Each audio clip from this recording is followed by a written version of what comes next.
Salam sejahtera saudara yang kekasih. Konsumtif yang produktif. Nah, ini bagian terakhir yang akan kita pikirkan, yaitu kejujuran.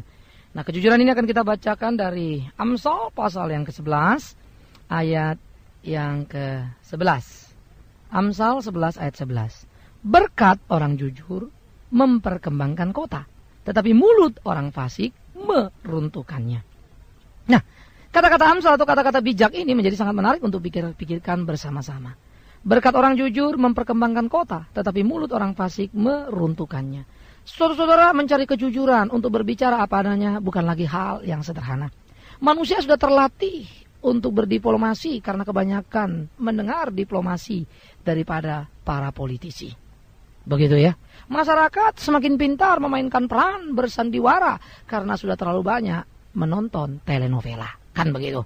Akhirnya kita ahli karena kita sudah menjadi pemain-pemain yang mampu membaca ini, membaca itu. Maka mampulah kita menampilkan diri sekaligus kata-kata manis di dalam banyak aktiviti. Tetapi sebetulnya jauh dari mutu, jauh dari kebenaran. Nah, saudaraku yang kekasih, kejujuran harus menjadi sesuatu yang penting di dalam hidup kita. Kita harus konsumtif terhadap kejujuran supaya kejujuran menguasai seluruh aspek hidup kita. Sehingga yang mengalir dari kita itu adalah sesuatu yang memang dibutuhkan, perlu untuk orang banyak. Dan ketika orang mendapatkan benefit dari apa yang kita katakan, kita pun mendapatkan benefitnya. Karena itu perlu jujur. Itu sebab ketika Amsal mengatakan berkat orang jujur memperkembangkan kota itu indah sekali kan. Tetapi memang betul orang-orang fasik itu meruntuhkannya. Karena memang membuat mereka kekacauan yang sangat luar biasa. Itu yang mereka hasilkan. Karena itu saudara yang kekasih, apapun yang kita kerjakan, biarlah kita kerjakan untuk dalam rangka memuji, memuliakan nama Dia. Apapun yang kita kerjakan harus dalam rangka mengagung-agungkan Dia, Tuhan kita. Sehingga akhirnya menjadi sungguh-sungguh satu fakta yang aktual di dalam kehidupan ini. Nama Tuhan ditinggikan. Nah, saudara yang kekasih, di dalam pemikiran-pemikiran seperti inilah butuhnya kita memperhatikan sikap konsumtif terhadap kejujuran itu sendiri. Supaya menjadi satu sikap yang sungguh-sungguh, yang memuji, memuliakan nama Tuhan kita. Karena jikalau tidak, kita akan kehilangan gairah di tengah-tengah kehidupan ini. Kita akan ditelan oleh gelombang zaman yang sangat menakutkan ini. Karena itulah kita berjalan di dalam satu kesungguhan yang utuh di tengah-tengah kehidupan. Nah, saudara yang kekasih, ketika kita membangun semangat, ketika kita membangun gairah untuk memuji, memuliakan namanya, ketika kita membangun gairah untuk mengagung-agungkan Dia, kita memerlukan kejujuran yang sejati di dalam hidup kita.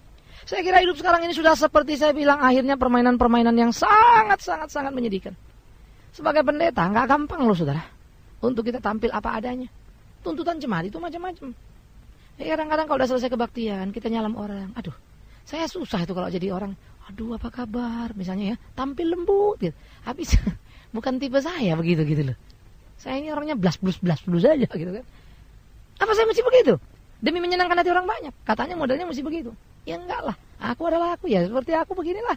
Suka kau syukur, enggak suka mau apa aku kan. Gitu aja lah saudara. Tapi saya mau jujur, ini adanya saya, enggak ada yang ditutupin. Saya enggak bisa memenuhi tuntutan selera orang lain. Lalu saya mesti berubah dalam pengertian menjadi munafik.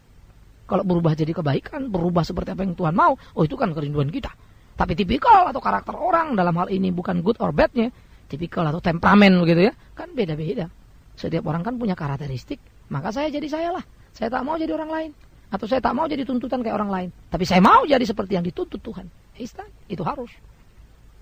Nah, kejujuran memang selalu gak enak, saudara. Apa adanya itu selalu gak enak. Yang jelek kita bilang jelek. Kuping orang gak suka. Kan orang jelek selalu pengen dibilang bagus. Terus story inilah lucu sebetulnya. Manusia itu memang tak suka kejujuran. Ya, saya cuma guyon.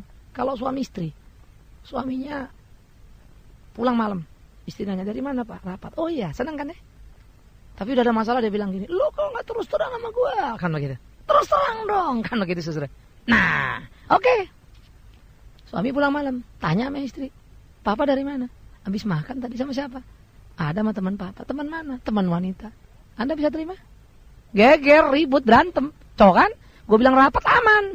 Gitu. Begitu bilang makan sama teman wanita, ribut. Padahal belum tentu ngapa-ngapain. Udah langsung rame dah, geger dah. Hanya laki-laki bilang, udahlah. Memang namanya ibu-ibu itu senangnya dibohongin. Gitu. Bawain hadiah. Padahal bukan sih kita ngasih hadiah. Begitu kan? Waduh, seserunya ini kalau begini kan. Tapi sebaliknya mungkin ada juga ibu begitu terhadap anaknya. Atau istri dan suaminya, samalah. Pokoknya kita ini, permainan-permainan kita ini, kalau namanya kosmetik itu suka banget begitu kan. Kurang bisa kita ini jujur, saudara. Semua serba kosmetik. Kosmetik dalam senyum kita, kosmetik dalam perilaku kita. Nggak ada yang transparan. Padahal dikatakan orang jujur itu memperkembangkan kota. Kemunafikan itu hanya meruntuhkannya. Karena itu, saudara-saudara, mari jadi orang yang jujur. Mengkonsumsi kejujuran dengan penuh kerakusan. Karena jujur akan menimbulkan, menerbitkan, melahirkan mutu-mutu yang hebat. Yang orang akan selalu tinggi. Ya. Kejujuran memperkembangkan kota, betul. Karena jujur membuat orang tidak korupsi. Biaya pembangunan ya untuk pembangunan lah, jangan ditilep. Kan begitu. Jujur itu ngomong apa adanya. Kalau di bank 5 juta, bilang 5 juta. Tapi jangan ngaku dong 50.000 supaya dapat sumbangan. Jangan gitu dong. Alasannya, oh iyalah kalau kita bilang 5 juta ntar gak disumbang. Bilang aja 50.000. Kan gawat itu. Saudara, banyak orang-orang Kristen modelnya begitu. Kenceng banget makan uangnya. Hati-hati. Atas nama kekristenan, atas nama yayasan. Udah banyak gak karu-karuan. Kita bikin yayasan juga deg-degan gitu. Yang dipertaruhkan apa? Ya integritas udah. Nama udah dah. Memang sulit kok. Karena banyak yang gak benar. Setuju saya. Banyak orang tanya sama saya, Pak itu yayasan-yayasan banyak gak benar. Setuju. Bukan cuma yayasan, gereja juga banyak gak benar. Ini kenyataan pahit. Karena itulah kita bersyukur ketika masih banyak anak-anak Tuhan yang takut akan Tuhan, yang berusaha menegakkan kejujuran lebih dari apapun. Kalau memang karena itu harus ada risiko dan dia mau menanggungnya. Kejujuran penting, saudara. Orang banyak sekali menjadi bermain sandiwara kalau itu sudah soal biaya. Saya suka mengatakan banyak orang menjual kemiskinan di daerah hanya untuk mendapat keuntungan bagi pribadinya. Kami bersyukur ketika mengerjakan pelayanan-pelayanan di pedesaan tidak ada satu orang pun yang mengambil uang dari situ. Semua pengurus orang-orang sudah mapan, cukup untuk uang. Termasuk saya sebagai pendeta dan juga pendiri. Di yayasan kita ada ketentuan. Kalau untuk traveling ke lokasi yang pendeta dibiayai oleh yayasan. Tiketnya, bukan gajinya. Tetapi itu pun sering saya harus berangkat dengan traveling biaya sendiri. Karena lihat uang yayasan tidak terlalu cukup. Berat, oh ya berat buat saya. Iya kan? Karena itu kan kerecokin dompet. Udah kerja kagak digaji, pakai bayar sendiri lagi kan begitu. Dan saya kan gak punya income. Teman-teman lain pekerja punya income. Kalau mereka tahu, mereka dukung. Jangan pergi sendiri, bayar aja nih. Nah, tapi kadang-kadang saya juga gak mau bebani orang. Pergi aja sendiri. Ada aja berkat Tuhan, pakai. Habis itu habis. Besok datang lagi kan gitu. Tapi nikmat kok saudara. Waktu kita mulai lakukan, waktu kita mulai jalani, jadi lain. Nikmat sekali, indah sekali. Tuhan tolong kita, Tuhan pimpin kita. Beda saudara yang kekasih. Ya. Jadi bagi saya, ini penting sekali. Kejujuran itu yang Tuhan lihat. Kejujuran itu akan melancarkan berkat. Kejujuran membuat orang tidak korupsi, kota bisa dibangun. Kejujuran melancarkan berkat dari Tuhan, maka pembangunan terus berjalan. Kan begitu. Kejujuran akan membuat transparan dan melibatkan semua orang karena tidak ada yang disembunyikan. Maka orang semua terlibat, orang merasa senang dan semua kerja. Pembangunan kota kan beres. Iya dong, semua orang terlibat dengan enjoy kok. Karena memang tidak ada yang disembunyikan. Gak ada geng-gengan, gak ada kelompok-kelompok elit dan seterusnya. Kejujuran. Gak ada trik-trikan di sana. Kejujuran. Apa adanya saja. Kejujuran. Kalau memang jelek ya jelek lah, mau diapain. Kejujuran. Kalau memang bagus ya bagus lah. Gak usah dikurang-kurangi. Yang jelek jangan ditambah-tambahin. Enak? Enggak. Gampang? Enggak. Memang iya sih, kagak enak dan susah. Tetapi harus kan. Itu tuntutan Alkitab yang harus kita lakukan. Karena itu, sikap konsumtif terhadap kejujuran menjadi penting. Ya. Saya itu kadang-kadang suka malu. Ada sesuatu hal spontan aja kita ngomong. Otomatis deh itu ya. Suka-suka kagak jujur juga kan. Keluar tuh, aduh, kok ngomong begitu kan. Nggak ada sih maksud jelek, tapi spontan aja. Kenapa? Bakat lahir ya, kira-kira begitu ya. Bisa aja tuh tiba-tiba nongol saudara. Malu kita jadinya. Tapi udah kadung ngomong. Nah itulah repotnya lagi. Udah kabur ngomong, kita pertahankan. Malu kan kalau diomongin lagi. Lucu ya. Aneh. Tapi kemudian saya baru ngerti apa yang dibilang Paulus. Memang benar. Yang baik kita inginkan. Yang kita lakukan justru apa yang tidak kita inginkan. Yang jelek yang kita bikin. Maka hidup memang sebuah pertempuran. Hidup sebuah pertarungan. Ya, yang harus dimenangkan. Karena di sana pada waktu suara Tuhan bicara, ya, bakat kedagingan yang dipengaruhi setan itu pun nongol-nongol terus itu. Kan gitu. Maka itu kita harus sadar, bertarung. Karena itu kejujuran perlu dilatih. Dari yang kecil-kecil. Gitu. Mulai membesar, mulai menghebat. Kalau enggak bisa. Gagal kita. Karena itulah kita perlu mempertaruhkan di tengah-tengah kehidupan kita. Supaya kejujuran itu menjadi aktual di dalam kenyataan hidup ini. Nama Tuhan dipermuliakan di sana.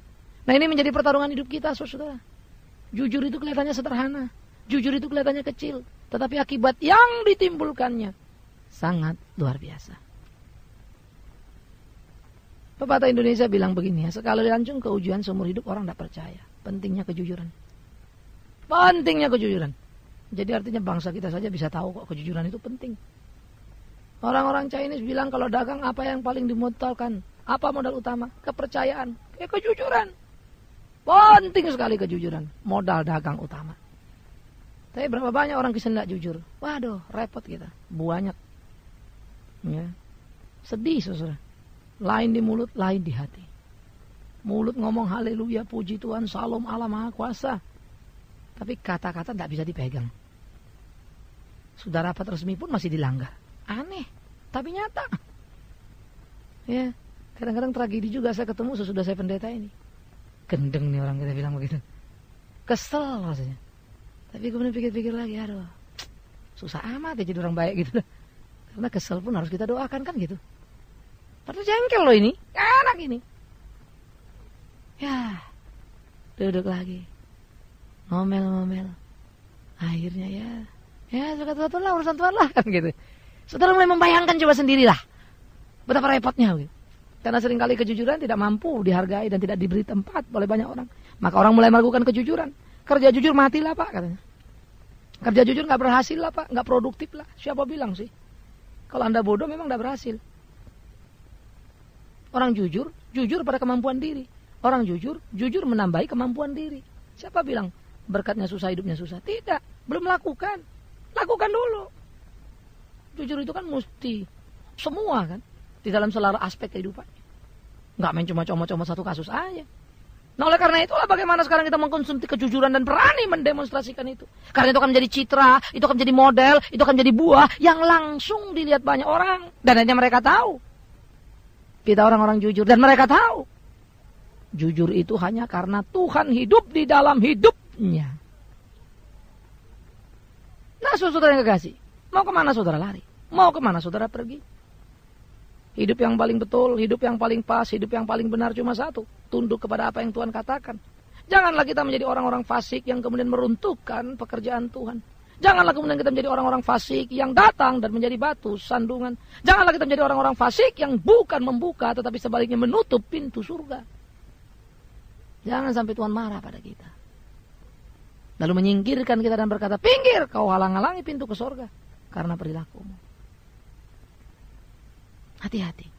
Harta memang bisa membuat orang gelap mata. Tak peduli lagi pada kejujuran. Justru mengangkanginya. Tapi demi Tuhan yang hidup, lebih baik Anda miskin, asal Anda mampu hidup jujur. Banyak hal menghantui kehidupan banyak manusia.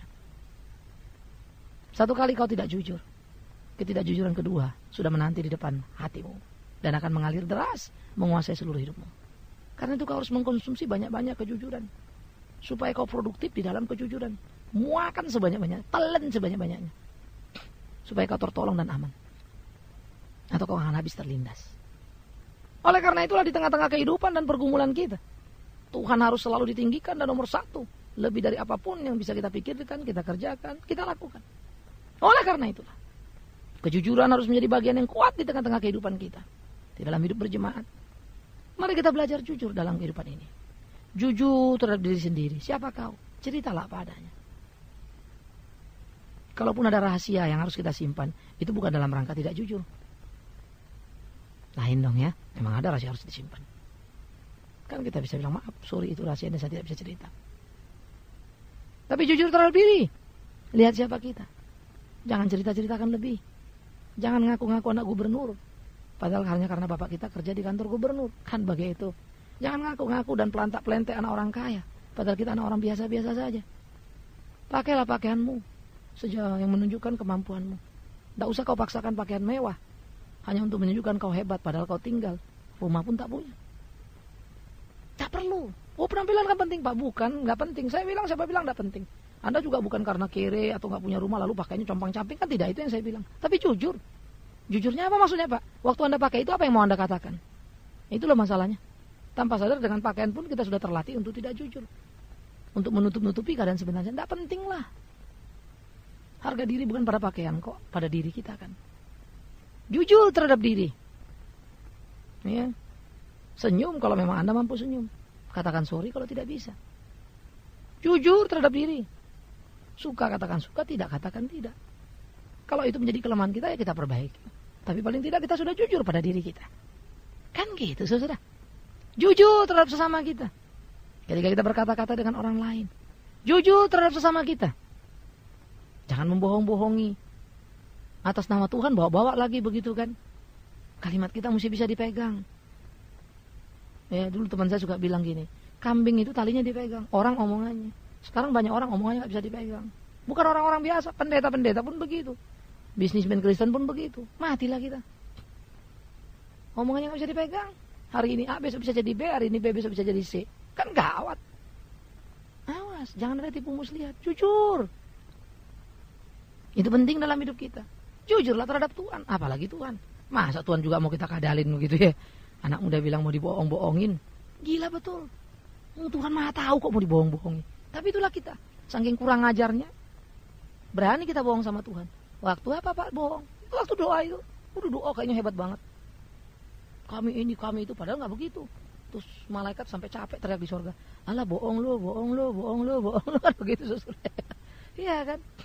Banyak orang khotbah cinta, kasih, kejujuran. Dia timpe kiri, dia timpe kanan. Malaikat teriak. Bohong lo, bohong lo, bohong lo. Aduh saudara.